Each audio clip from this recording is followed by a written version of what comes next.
The interpreter touched her arm and pointed to a tongue of land on her left, where, bowered in plane and willow and cypress trees, glimmered a crowded chiaroscuro of marble-flanked buildings and coloured arcades, of towers and cupolas in gilt, in copper, in bronze, of the glitter of faience and coloured mosaics, the reiterated sheet gold of the crescent of Islam, and the reiterated red coiling silk of the Islamic flag. "Topkapi," said the dragoman, and smiled. "The seraglio of the Sultan Suleiman. There, too, his harem." Philippa stopped smiling.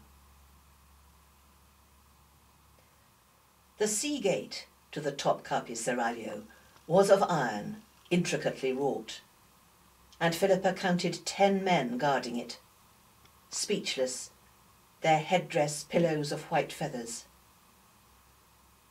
She stepped through onto a path made of smooth coloured marbles, which, as far as the eye could reach, had been flanked on each side by a continuous barrier of cloth, higher than Philippa's head.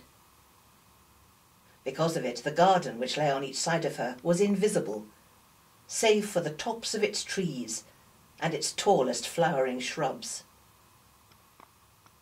She could hear the spray of multiple fountains and the low murmur of voices, smell the odour of wet grass and flowers and newly turned earth. Behind her, the tall gates were shut. The walk led to another wall and another gate, this time roofed and encased in elaborate porphyry. Philippa saw, towering above on her left, the colonnades and the glassy walls of the palace she had just seen from her ship, with their ranks of domed roofs and leaf gold and lead. Then, turning, she followed the eunuch. Later, she knew that she had been taken through the maze of low courts, playgrounds, gardens and pools, exercise ground, animal compound, which lay under the west walls of the Topkapi buildings, and led in their turn to the honeycomb of ancient vaults and arcades, which was all that was left of the sacred palace of the Byzantine emperors on which they were built.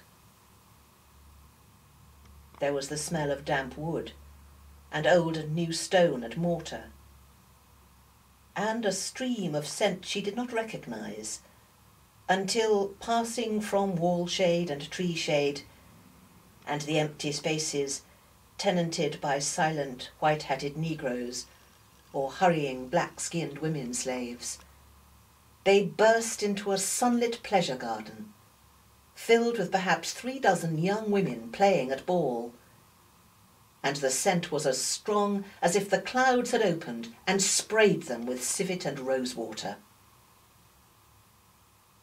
There was nothing like it in Hexham.